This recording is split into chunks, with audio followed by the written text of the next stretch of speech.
ដីប្រិយមិត្តទាំងអស់គ្នាសូមសាកស្រមៃថាអ្នកកំពុងស្ថិតនៅកណ្ដាលវាលខ្សាច់ដ៏សែនស្ងប់ស្ងាត់និងងងឹតសូន្យឈឹងនាពេលរាត្រីប៉ុន្តែនៅពីមុខអ្នកបែរជាមានរណ្ដៅដ៏ធំហេមាមួយដែលមានអង្កត់ផ្ចិតទៅដល់70ម៉ែត្រកំពុងបញ្ចេញពន្លឺក្រហមច្រាលនិងអណ្ដាតភ្លើងឆាបឆេះយ៉ាងសន្ធោសន្ធៅបញ្ចេះចប់នេះមិនមែនជាឈុតឆាកក្នុងរឿង Hollywood ឬរឿងព្រេងពីបុរាណនោះទេប៉ុន្តែវាគឺជាទីកន្លែងពិតប្រាកដមួយនៅលើពិភពលោកដែលគេប្រសិទ្ធនាមថា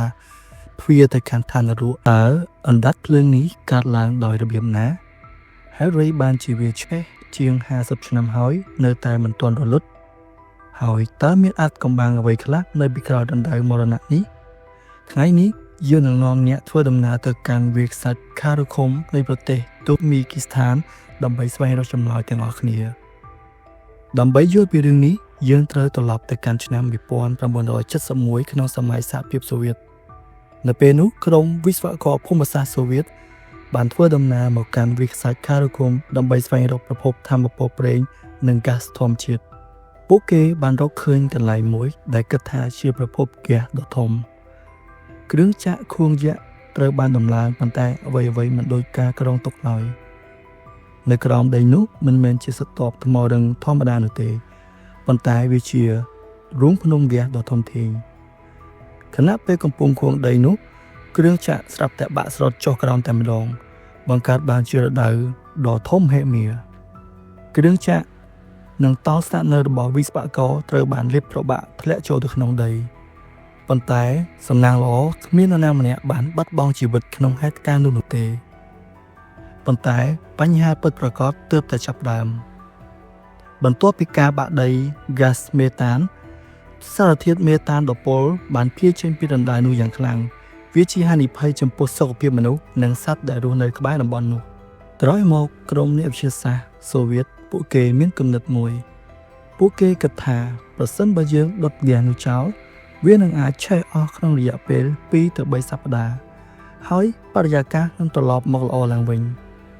ក្រោយមកពួកគេក៏បានបោះអង្គត់ភ្លើងចូលទៅក្នុងរណ្ដៅនោះផែនការដែលគេកំពុងចំណាយពេល2-3សប្តាហ៍បានក្លាយជាការភ័ន្តច្រឡំដ៏ធំបំផុតនៅក្នុងប្រវត្តិសាស្ត្រអណ្ដាតភ្លើងនោះបានឆេះតាំងពីឆ្នាំ1971រហូតមកដល់បច្ចុប្បន្ននៅថ្ងៃនេះពលគឺជាង50ឆ្នាំទៅហើយហ្គាសមេតាននៅក្រោមដីនេះហាក់ដូចជាគ្មានថ្លៃអស់ឡើយមនុស្សភាគច្រើនគិតថាគ្មានអ្វីអាចរស់នៅក្នុងរណ្ដៅភ្លើងដែលមានកម្ដៅ1000អង្សាសេនោះទេប៉ុន្តែក្នុងឆ្នាំ2013អ្នករុករកជនជាតិកាណាដាម្នាក់ឈ្មោះ George Codenis បានធ្វើរឿងមួយដែលគ្មានអ្នកណាហ៊ានធ្វើ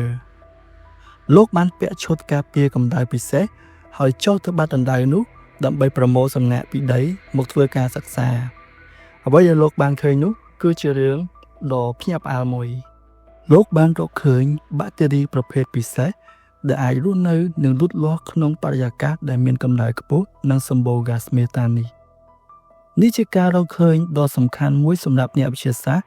ដើម្បីសិក្សាពីលទ្ធភាពនៃជីវិតនៅលើភពផ្សេងៗដែលមានបរិយាកាសក្តៅខ្លាំងដូចជាភពសុក្រជាដើម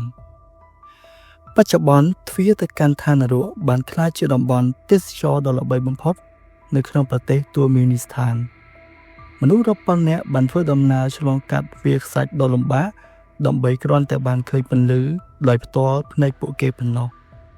ទោះជាយ៉ាងណារដ្ឋាភិបាលទូមីនីស្ថានធ្លាប់មានបំណងចង់ពន្លត់រណ្ដៅនេះជាច្រើនដងដើម្បីសន្សំសំចៃហ្គាសធម្មជាតិ